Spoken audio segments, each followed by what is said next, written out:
வணக்கம் மக்களே, நான் உங்கள் ஷெஃப் ஷங்கர். ஏடா மேலே என்ன பண்ணுறேன்னு பார்த்தீங்களா? ஒன்றும் இல்லை, இது நம்ம வீட்டு மொட்டை மாடி தான். இயற்கையின் அழகு எப்படி இருக்குன்னு பாருங்கள். ஏடா ஷெஃப் கோட்டில் இருக்க அப்படின்னு கேட்குறீங்களா? ரொம்ப வருஷம் கழித்து ஒரு குக்கிங் சேனல் ஆரம்பிக்கலான்னு ஐடியாவில் இருக்கேன். அது என்ன ரீசன் பார்த்தீங்கன்னா, எல்லோரும் ஆரம்பிக்கிறதுனால இல்லை, ரிலேட்டிவ்ஸ் ஃப்ரெண்ட்ஸ் எல்லாருமே அவங்களோட டவுட்ஸை வாட்ஸ்அப்பில் டெக்ஸ்ட் பண்ணுறாங்க. இது எப்படி பண்ணணும், அது எப்படி பண்ணணும்னு. ஸோ அவங்களோட ரிக்வஸ்ட்காக ஒரு குக்கிங் சேனல் ஆரம்பிக்கலாம். சேனல் நேம் பார்த்தீங்கன்னா வில்லேஜ் அரோமான்னு வச்சுருக்கோம். அரோமா அப்படின்னா என்ன அர்த்தம்? அதாவது வாசனை, கிராமத்து வாசனை. இதுதான்.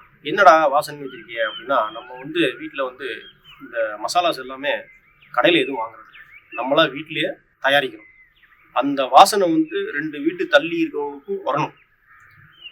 அந்த ஒரு அர்த்தத்தில் தான் வில்லேஜ் அரோமான்னு வச்சுருக்கோம். ப்ளஸ் இதில் நான் டிஷ்ஷஸ் மட்டும் சொல்லிக் கொடுக்க போகிறதில்ல, அந்த மசாலாஸ் எப்படி ரெடி பண்ணுறது அப்படிங்கிறதையும் நான் உங்களுக்கு சொல்லிக் கொடுக்க போகிறேன். ப்ளஸ் என்னோட சேனலில் பார்த்தீங்கன்னா நான் மட்டும் இல்லை, என்னோட சேர்ந்து என்னோட கொலீக்ஸ் லாட்ஸ் ஆஃப் கண்ட்ரீஸில் இருக்காங்க. ப்ளஸ் இன் இந்தியா எல்லாருமே பெரிய பெரிய ஷெஃப்ஸ், எல்லாருமே பிக் பிக் ஸ்டார் ஹோட்டல்ஸில் ஒர்க் பண்ணுறாங்க. அவங்களும் உங்களுக்காக குக்கிங் வீடியோஸ் போடுவாங்க, பார்த்து தெரிஞ்சுக்கோங்க. உங்களோட டவுட்ஸ் என்னவோ கமெண்ட்டில் கொடுங்க, அதை நாங்கள் சாட்டிஸ்ஃபை பண்ணி உங்களுக்கு நாங்கள் சொல்லிக் கொடுக்குறோம். நான் ஒரு 15 இயர்ஸாக ஷெஃபாக இருக்கேன். USA, துபாய், இந்தியாவில் ITC இந்த மாதிரி இடத்துலலாம் ஒர்க் பண்ணிட்டு, எனக்கு என்னோட எக்ஸ்பீரியன்ஸ் என்னவோ அதை உங்களுக்கு ஷேர் பண்ணலான்னு வந்திருக்கேன்.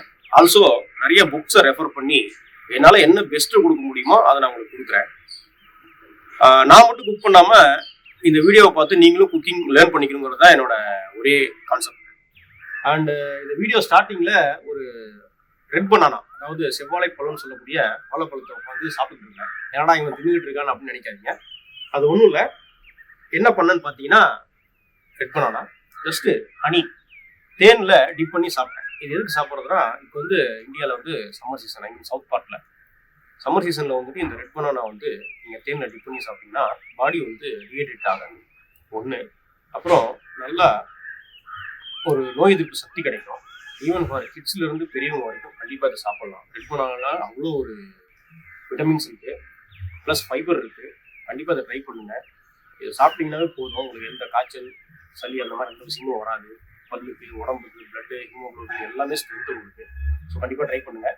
ஸோ என்னோட வீடியோஸை கண்டிப்பாக ஃபாலோ பண்ணுங்கள், மறக்காமல் சப்ஸ்கிரைப் பண்ணுங்கள்.